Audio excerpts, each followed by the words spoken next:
నలిగంటి రత్నమాల CPM జిల్లా కార్యవర్గ సభ్యురాలు. ఉత్తర తెలంగాణ జిల్లాలో భారీ పరిశ్రమ ఏదంటే ఏకైక మిల్లు ఆజంజాహి మిల్లు. ఈ ఆజంజాహి మిల్లులో 10,000 మంది కార్మికులు పనిచేసేవాళ్ళు. ఆ కార్మికుల యొక్క శ్రమతోని వాళ్ళ రక్తంతో నిర్మించబడ్డ కార్మిక భవనాన్ని కూల్చివేసి ఇవాళ దిక్కులేని వాళ్ళుగా కార్మికులను నడి రోడ్డు మీదకి ఈడ్చారు. ఇది సరైనది కాదు. సిపిఎం పార్టీగా మేము ప్రభుత్వాన్ని డిమాండ్ చేస్తూ ఉన్నాం. ఒక భారీ పరిశ్రమని కూల్చేసి మొత్తం దాన్ని చెక్కా ముక్కలు చేసి వేలం పాటలు పాడడం అనేది ఎంత దుర్మార్గమైన విషయం అండి. ఈ విషయాన్ని ఎమ్మెల్యేలు ఎంపీలు ఆలోచించారా? తూర్పు నియోజకవర్గానికి సంబంధించిన ఒక మంత్రిగా ఉన్న కొండా సురేఖ గారు ఆలోచించారా? అట్లాగే ఎమ్మెల్యేలకు ఎందుకు సోయి లేదు అని చెప్పేసి మేము అడుగుతా ఉన్నాము. మీకు కనుక కార్మికుల సమస్యలపైన చిత్తశుద్ధి ఉంటే వెంటనే కార్మిక భవన్ని కూల్చివేసిన కార్మిక భవన్ని వెంటనే నిధులు కేటాయించి నిర్మించాలి అని చెప్పేసి మున్సిపల్ కార్పొరేటర్సు మీటింగ్ జరుగుతూ ఉన్నది. గౌరవ కార్పొరేటర్సు వీళ్ళంతా కూడా మేం కార్పొరేటర్లం అని చెప్పేసి గొప్పలు చెప్పుకుంటా ఉన్నారండి. ఒక్కనాడు కార్మిక భవనం గురించి ఒక్కరు కూడా మాట్లాడలేదు. ఒక్కరంటే ఒక్కరు మాట్లాడలేదు. ఎందుకంటే మీరు కార్మికుల సొమ్ము తిని బతుకుతా ఉన్నారు. ఇక్కడ మీరు ఉత్తమ పుణ్యానికి కాదు, కార్మికుల సొమ్ము తిని బతుకుతా ఉన్నారు. కార్మికులు చిందించిన రక్తంతోనే మీరు ఇవాళ ఈ వరంగల్లో ఈ గడ్డపైన మీరు గెలిచారు. అలాంటిది కార్మిక భవన్ని పరిరక్షించకుంటే, కార్మిక భవన్ని తిరిగి నిర్మించాలి అని చెప్పే పోరాటంలో మీరు ఉండకుంటే మీరు వృధా అని చెప్పేసి చెప్తా ఉన్నాం. అందుకోసమనే ఇప్పటికైనా మొత్తం కార్పొరేటర్లు, ఎమ్మెల్యేలు, ఎంపీ నుంచి ప్రత్యేక నిధులు కేటాయించాల్సిన అవసరం ఉండే. ఇప్పటి వరకు ఎంపీ గారు మాట్లాడట్లేదు, నోరు మెదపట్లేదు. ఎందుకు ఎంపీ గారు? మరి కార్మికుల కోసం ఆలోచించని ఎంపీ ఎందుకండి? అందుకోసమనే వీళ్ళంతా కూడా కార్మిక భవన్ నిర్మించేంత వరకు నిధులు కేటాయించే దాంట్లో వీళ్ళు ప్రత్యేక కృషి చేయాలి అని చెప్పేసి, అదేవిధంగా సుప్రీంకోర్టు తీర్పు ఉందండి. కాబట్టి సుప్రీంకోర్టు తీర్పుని అమలు చేయాలి అని చెప్పేసి మేము డిమాండ్ చేస్తా ఉన్నాం. జైళ్ళైనా కేసులైనా మేము వెనక్కి తగ్గేది లేదు అని చెప్పేసి నీకు ఖచ్చితంగా చెప్తా ఉన్నాం.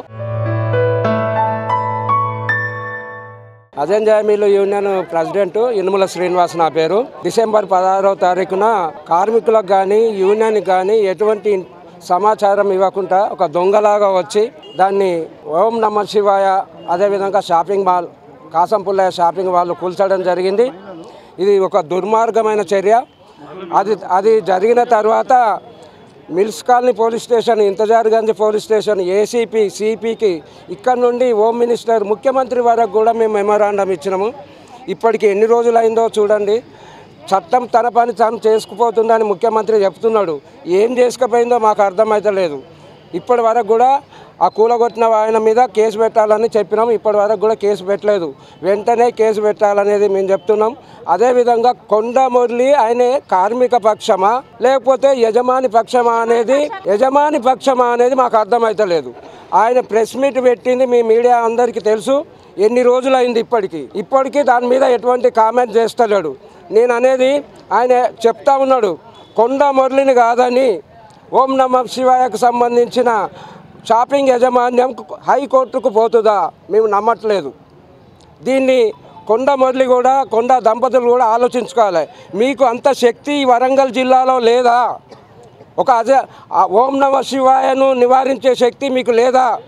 మీరు శక్తిహీనులు అనేది మీరు ఒప్పుకుంటే మా కార్మిక వర్గమే, ఈ వరంగల్ జిల్లా ఉన్న కార్మిక వర్గమే దాన్ని తప్పకుండా తీసుకుంటుంది. నువ్వు ఒక్కనివి ఆయనకు సపోర్ట్ చేసినంత మాత్రాన ఇది ఆగదు. నువ్వు హైకోర్టులో వేయించచ్చు, సుప్రీంకోర్టులో వేయించచ్చు. ఇక్కడ ప్రజాబలం, వరంగల్ జిల్లా ఆత్మగౌరవం ఆజంజాహి మిల్ అంటే ప్రతి కుటుంబం నుండి ఇవాళ చదువుకున్న వాళ్ళందరూ ముందుకొచ్చి దీని మీద పోరాటానికి వస్తున్నారు. వదిలిపెట్టే సమస్య లేదు. మేము ఇప్పటికీ 15 రోజులు అయింది. ప్రభుత్వ యంత్రాంగం కూడా వెంటనే వాళ్ళ మీద చర్యలు తీసుకోవాలి, కేసులు పెట్టాలి. అదేవిధంగా కొండా మురళి దంపతులు కూడా వరంగల్ జిల్లాలో పెద్ద పేరున్నోళ్ళు. దాన్ని ఆ పేరును ఉంచుకుంటారో చెడగొట్టుకుంటారో వాళ్ళ విజ్ఞతకే వదిలేస్తున్నాం. రేవంత్